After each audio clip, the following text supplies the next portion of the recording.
All right, our next comedian, you might recognize him from over 40 years on Cleveland television, beginning with his first appearance on the Romper Room Show, all the way up to the man in the stands at the Cleveland Indians game.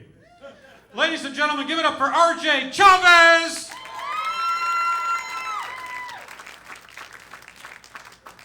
All right. See all the beautiful people in Northeast Ohio are here. Thank you for coming out. Yeah. Me llamo Rodolfo Jose Chavez. I'll be your token Mexican here for tonight. As you can probably guess, I grew up south of the border. Grew up in a little town called Lorraine.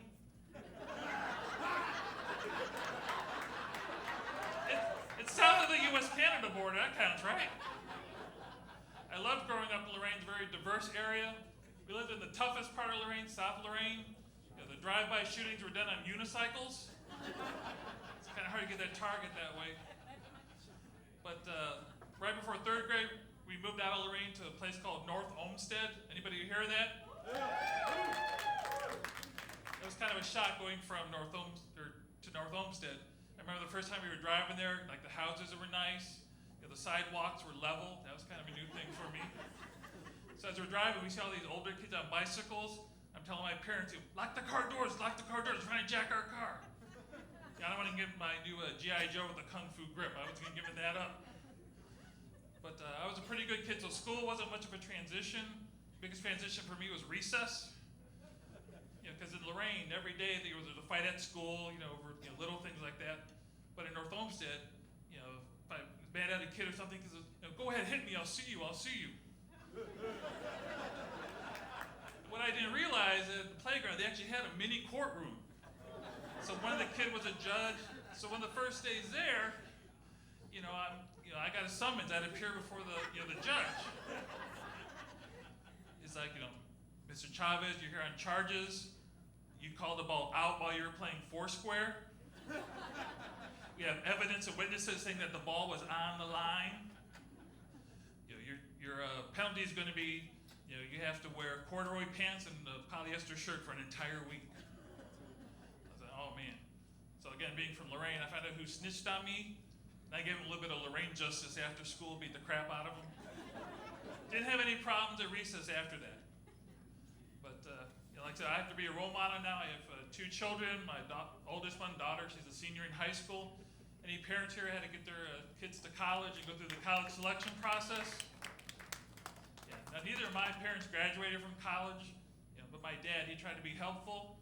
His 2 youngest brothers were at Toledo, so he's like, son, go to Toledo. So being the rebel kid that I am, I looked up who Toledo's rival was. It was Bowling Green, so I went to Bowling Green. Any Bowling Green grads here? Any fellow Falcons? All right. Yeah, Bowling Green, Ohio is one of the flattest places in the world. The terrain's flat, the beer's flat, the women's chests are flat. No, I'm just kidding. The beer's not flat. But one thing I don't like is the degrees that I have. It's kind of outdated. Like I have a bachelor's degree.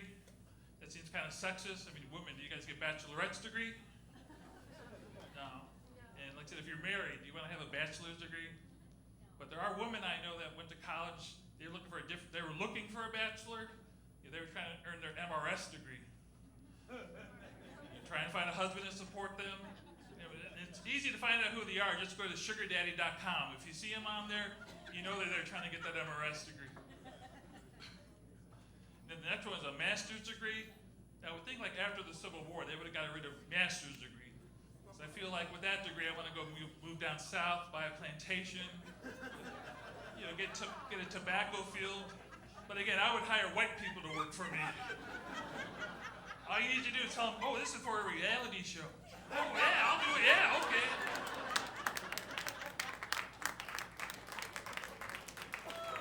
But now we're doing my daughter, trying to find out where she wants to go to school. So I'm asking her, what do you want to major in? She's like, well, I'm looking at business entrepreneurship. It's like, well, that's where I got my degree. Mine's in business from Bowling Green. What else do you want to do?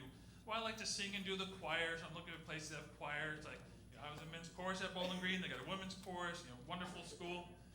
What else? Like, well, I like that Japanese anime. I like to do, study abroad, go to Japan. It's like, no problem. Bowling Green has lots of, study abroad. Go to Tokyo, Kyoto, whatever you want to do.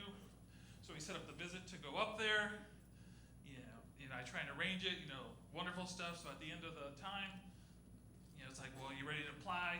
I already had the application completed for her. And she's like, no, Poppy, I don't want to go here. It's like, well, why not? It's like, there's no shopping mall, there's no Hot Topic, it smells like cows. It's like, oh man. It's like, well, where do you want to go? It's like, well, my friends are going to Toledo. I said, over my dead body. It's like, I'll help you go to any school in the country except Toledo. And she's like, yeah, I'm not paying you one penny. She's like, yeah, I know, Grandpa and your uncles are willing to pay for it just to piss you off. I said, I can't believe it. I can't believe you would diss your father like that. You must be just like your mother. All right. That's my time. Thank you. Stay beautiful, Cleveland. R.J. Chavez.